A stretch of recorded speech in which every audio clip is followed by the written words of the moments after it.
Hello, everyone. So, got a lot of news to cover yet again as the investigation is developing more and more with Trump and Russia. I feel the need to kind of clear the hot air all the time. So, that's how that works. Trump told officials to just be loyal to him and deny that there's any connection whatsoever to his campaign and Russia. Um, which is just blatantly like ridiculous. Like obviously there are connections. There are people that know each other, and they're in the same circles. So to try and just deny reality, because the whole point is he told these uh, officials to deny any connection whatsoever to him. So I'm gonna quote Washington Post for you, and you can see for yourself. President Trump asked two of the nation's top intelligence officials in March to help him push back against an FBI investigation into possible coordination between his campaign and the Russian government, according to current and former officials. They continue on. The two officials are named Rogers and Coates. Those are their last names, obviously. So Trump's conversation with Rogers was documented contemporaneously in a internal memo written by a senior NSA official, according to the officials. It is unclear if a similar memo was prepared by the Office of the Director of National Intelligence to document Trump's conversation with Coates. Officials said such memos could be made available to both the special counsel now overseeing the Russia investigation and congressional investigators who might explore whether Trump sought to impede the FBI's work. Should be fairly obvious that Trump was trying to do that. I mean, he told Comey, as we've talked about, to stop looking into Michael Flynn. You just can't do that. I mean, as I've said, I'm not really a big fan of Comey. I think he was more or less looking out for himself, and I kind of don't know how to read some of his actions and what I've heard, but it seems to me like he wanted to be on Trump's good side, not so much in a corrupt way. I think he just kind of wanted to more or less be neutral with Trump. I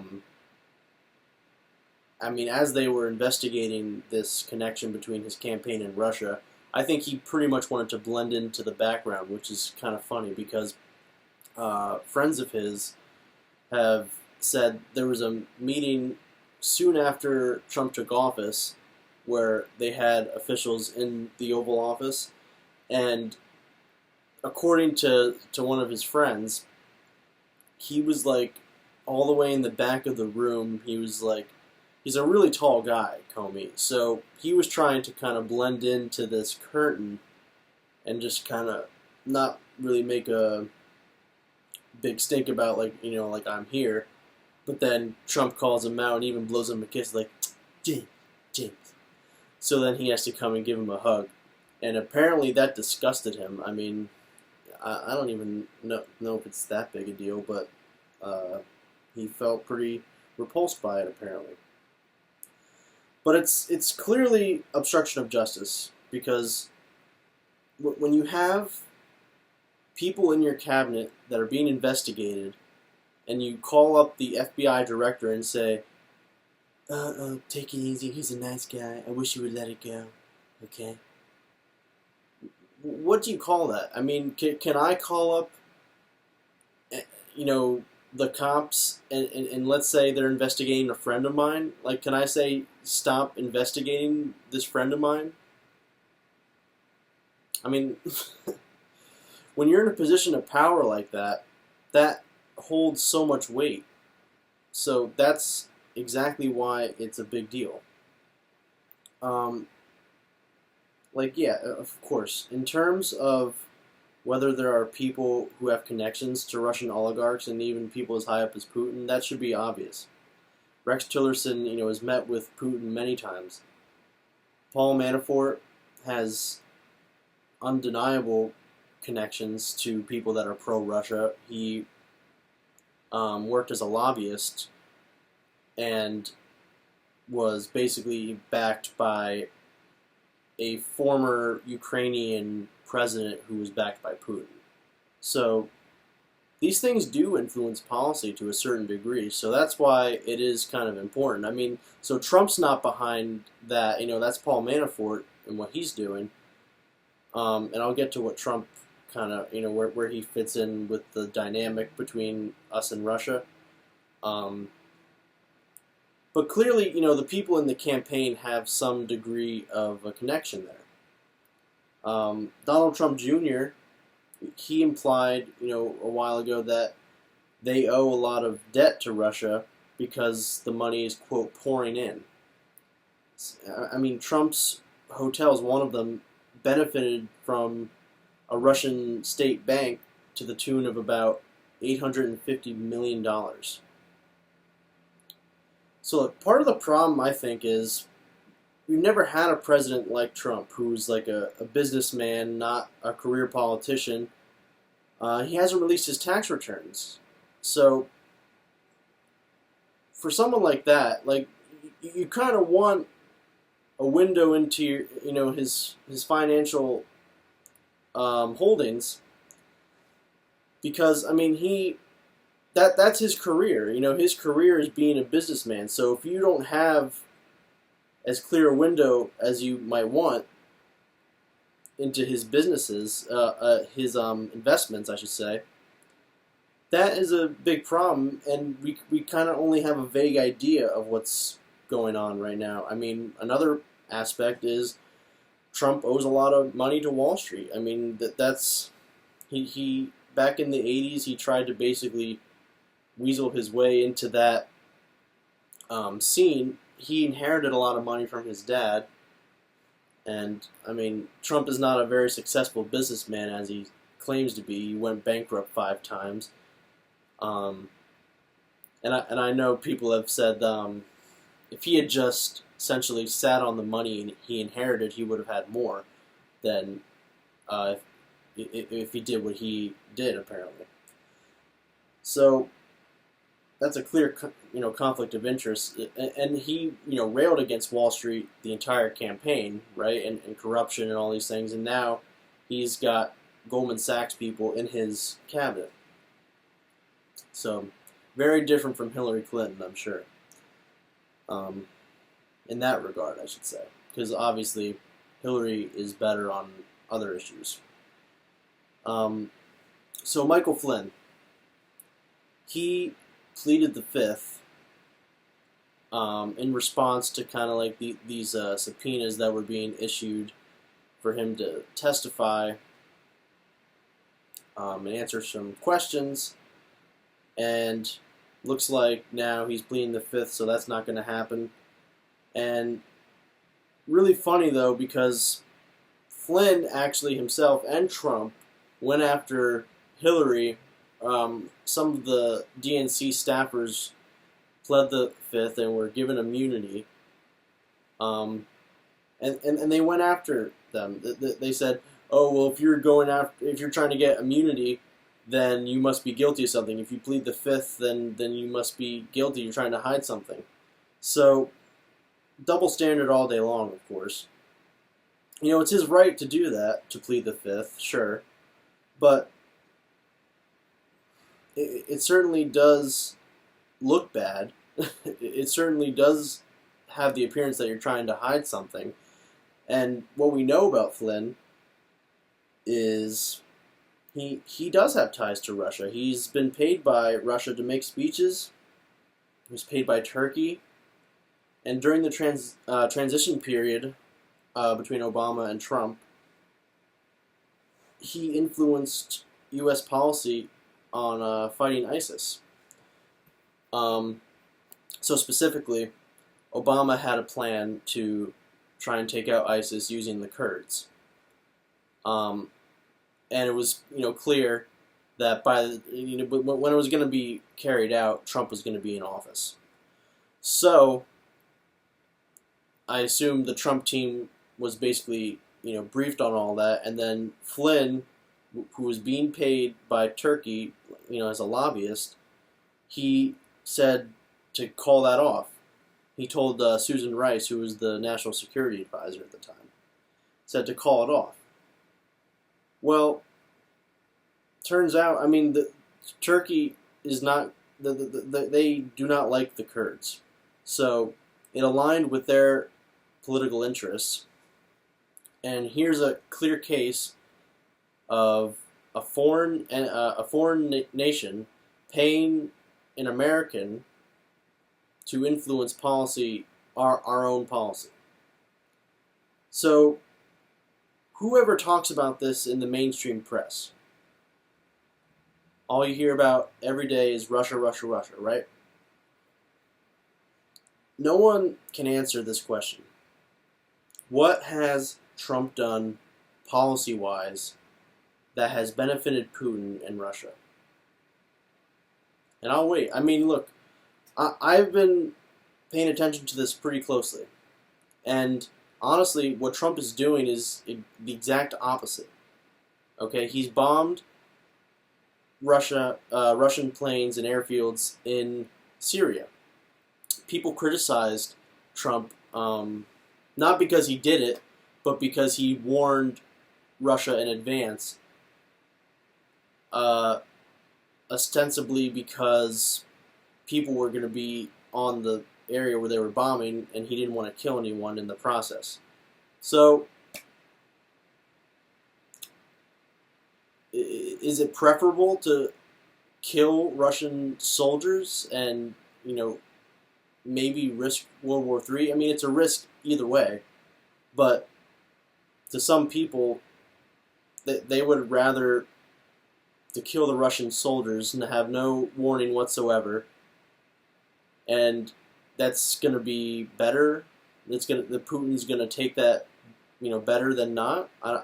He's not going to like it either way, though. Syria and Assad are his allies in that region, so he's trying to grasp onto that, and he does not want to see Assad weakened, basically, and we're doing that. We've bombed them actually a second time now. So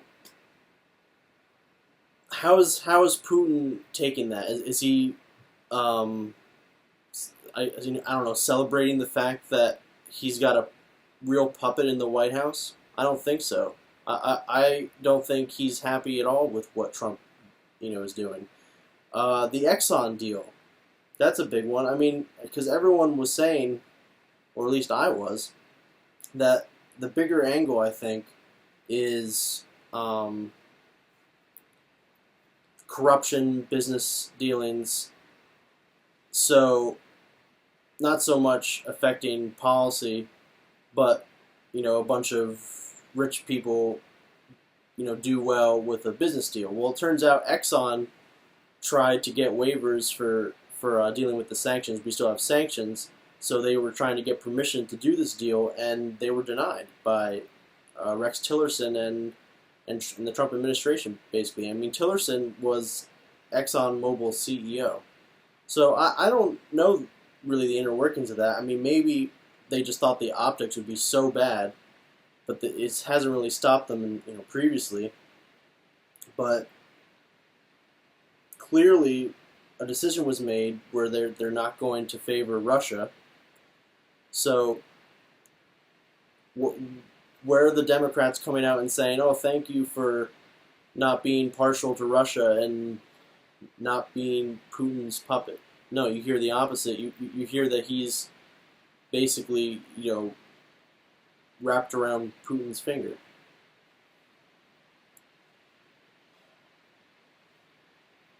So I think we shouldn't be lifting sanctions unless we reach some kind of understanding and we can reconcile our goals.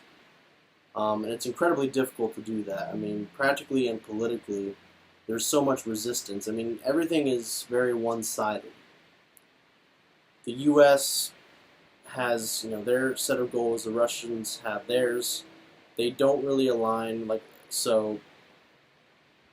At the same time, we have this common enemy, I guess, of ISIS, which, I mean, ISIS is not going to be anywhere near as big a threat as what we've seen in history. I mean, it's just not. I mean, like, you'll have terror attacks, like we had a recent terror attack in Britain just last night.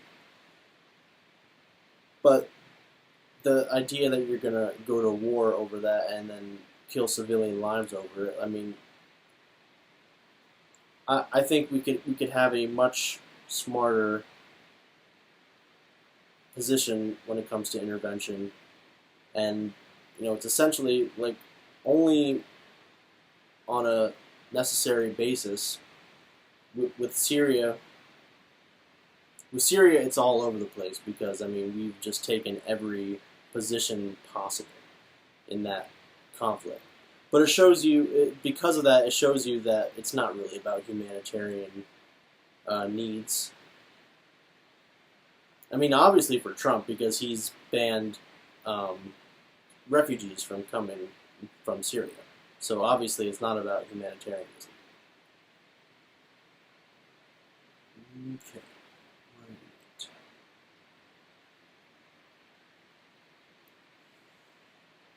So Russia, I mean, Russia intervenes like us too. I mean, Syria obviously allows them to be there; they're allies, but what they do kills civilians, just like what we do.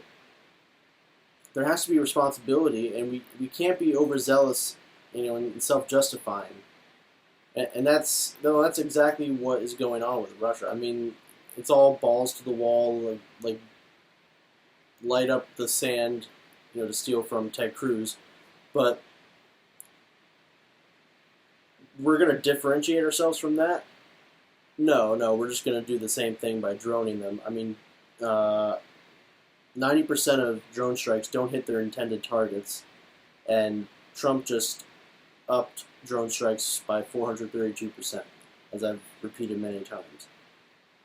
So, it's not a smart policy, our foreign policy. I don't think it's smart from a fiscal perspective. It's wasteful, and it's not good for our security. It only breeds more hatred towards us. So, I mean, the question, when should we intervene? As I've said, like on a necessary basis, when our national security is actually threatened. And right now, I would say that's not the case. And also, the other caveat would be in an instance, where we can help a group of people, no matter how small, really, if it's a village or entire, like, racial minority, whatever it is in the Middle East. We can help them and not have a lot of collateral damage. Minimize that as much as possible. If we can do that and make a positive impact, I think that's a smart move. I wouldn't say it's worth sending troops over that. Like, that's more for the drones, and that's obviously with good intelligence and nothing faulty, which usually is what happens. There's not enough good information. But another thing is that intervention it's not just limited to militarism. It can be a lot of economic policies, just even, taking a position on certain issues, I think could qualify to a degree. Especially, obviously, when it pertains to foreign policy. That would make sense, because intervention into another place. So you have Hillary Clinton talks about how Putin has a personal beef with her, and that's because he thinks that she incited protests that undermined him. So whether or not that's true specifically, I mean, I'm going to give Hillary the benefit of the doubt and just say that she was not responsible for that. The perception by Putin is that she did. So what happens if you're actually guilty of something like that? It puts you in a very bad position, doesn't it? It's like even well-meaning attempts and ideas can be looked at with scorn by others, and it compromises effective peace dealing. So another example, Hillary again commented on interfering, or the possibility, I should say, of interfering in the election of Hamas back in, I believe, 2008, when Hamas took power in the Palestinian territories. So she says, we should have done that and prevented Hamas from getting in. And that's, that sounds like a good idea on paper. I mean, I don't like Hamas. We shouldn't want Hamas to be in a position where they're going to win, honestly. But the point is, taking a position like that, so let's imagine she was president, it's going to be much harder for her to try and get peace, isn't it? Because Hamas is already going to have that perception. So, I mean, Trump, he was, during the campaign trail, saying that we should be neutral on the issue of Israel-Palestine. He's, kind of flipped on that, and he's more pro-Israel, probably because of Netanyahu. But, like at the time, that was the right position to take. You have to be neutral. You have to look at the situation and say, okay, there does have to be compromise on both sides.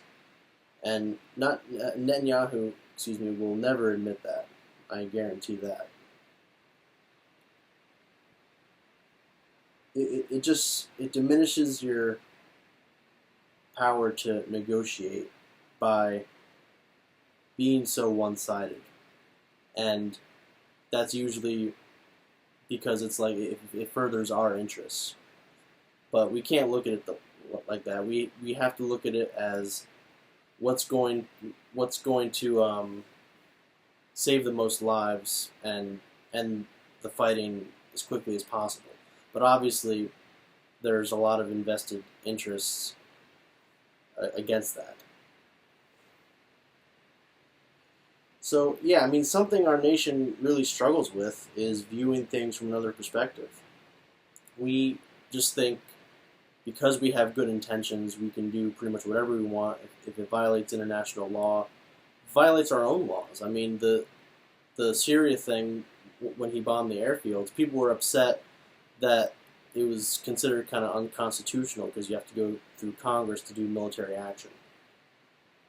And keep in mind, it's different, at least by the book, whatever you want to call it. It's different from bombing a terrorist group because they're not a country. What Trump did was bomb Assad, bomb the Syrian Air Force. And Russian planes probably were involved with that too.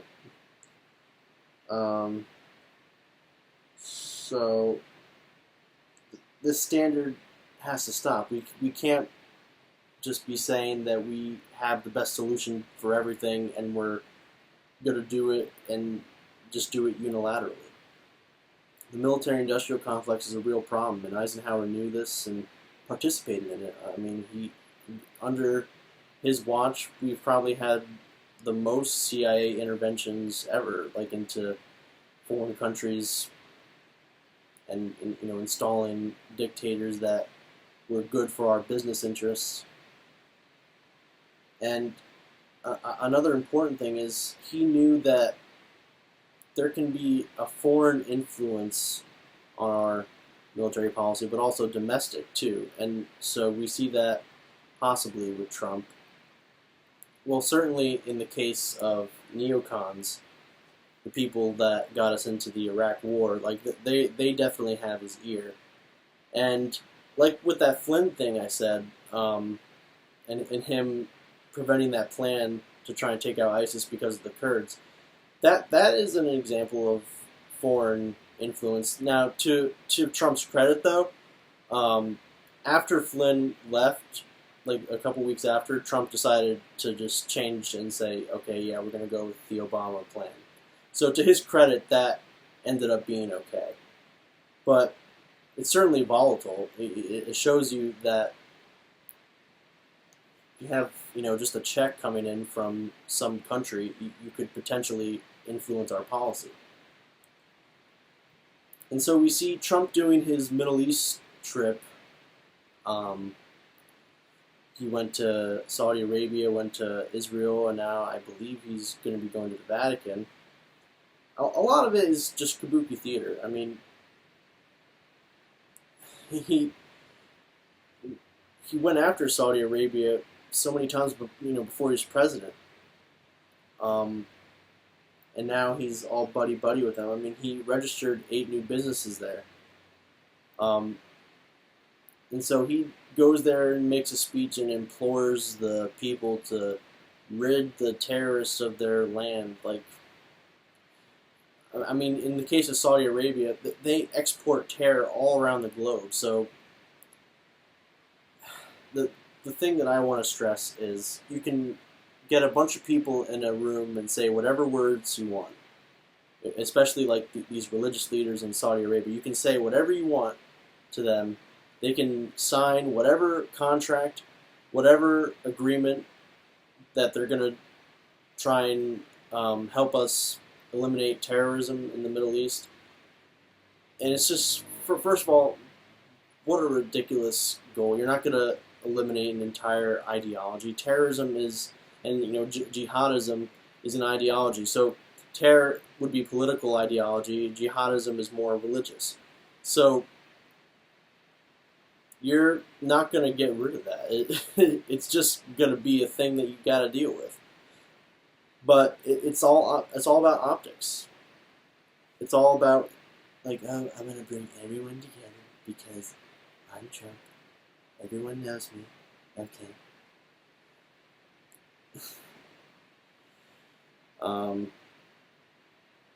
So I mean, the other problem with this is Trump approved an arms deal with Saudi Arabia.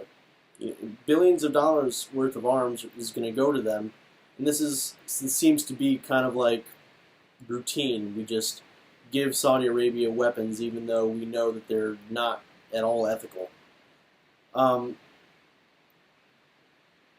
Some Trump supporters are actually upset over him going to Saudi Arabia and kneeling before the king and all these things, but for a lot of people, it does make him look pretty presidential. It makes Trump look more serious, I guess you could say. Then he stops over in Israel, and between him and I guess mostly Netanyahu in his speech, complete warmongering against Iran. And look, I'm not trying to excuse Iran for everything that they do, but we have to look at this through the appropriate context, okay? Iranian politics is making strides in a more moderate direction. They were abiding by the nuclear deal until we screwed it up, and it's kind of uncertain. We don't have as much positive communication between them. And any criticism you make of Israel is practically political suicide, no matter what party you're from. And why, I don't know. I mean, people say you're anti-Semitic sometimes if you criticize them, depending on who you are. Well, look, what they do with their military policy, what Netanyahu does when he builds settlements, even though it's illegal under international law, and the UN passed a resolution to tell him that, and he just went and did it anyways. when the recent incursion into Gaza kills 80% civilians, it's a problem. It's something you're not just gonna brush that aside and say you can do whatever you want. I mean, look, if Russia was doing that, we would not be saying that at all. But because Israel is our ally, we let them do whatever we want. So I want to know, where is the outrage over the bias in favor when we can clearly identify it, like Turkey paying Flynn to influence policy, Trump registering 8 new businesses in Saudi Arabia, and now all of a sudden they have another arms deal. And then, yeah, Israel. Trump did say we were going to be neutral. And it's looking like he's just going to let him do whatever he wants. He hasn't criticized him whatsoever. And recently, Erdogan was in D.C. to meet with Trump, and according to some video, it looks like that he ordered his bodyguards to beat up peaceful protesters. like how does that just happen and then no repercussions? I mean, there's video of it. So no response from Trump and his ilk. Because Erdogan is honestly not that different from Trump. They're like authoritarian strongmen. And, I mean, Erdogan is kind of worse. He arrests political protesters. He arrests a kid just for pulling down a poster of him. But the Democrats are not going to call this stuff out. These countries are our allies. So anything they do, it's pretty much totally acceptable. I mean, with Israel, it's no question. They just have undying support from both parties. And as I say, any criticism of them is just completely brushed aside. So if it's our adversary, of course, we're going to call them out. I mean, if Russia does something, we always got to be the ones to jump on it. And I mean, to understand from their perspective, I mean, I feel like I don't know entirely how to do that either, but I think we do have to try and do it. I mean, we're not going to get by this by just pretending like we're going to just do whatever we want and not give them anything that they want. So one area would be that they don't really want the expansion of NATO anymore. I mean, we've encroached on their border a lot over the years. So I don't know. I don't know the best way to solve all these things, but I know that just basically red baiting and saying they're the problem that is just popping up everywhere no matter what. I mean, like, it's always the go-to with the Democrats.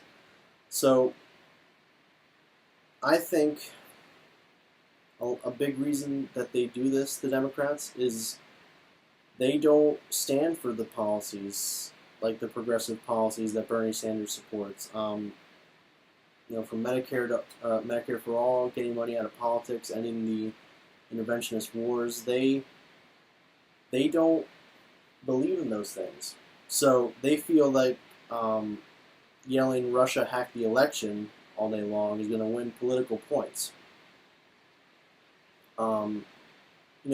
Is it true that people are upset about Russia and this supposed connection? Yeah. I mean, the connection is there.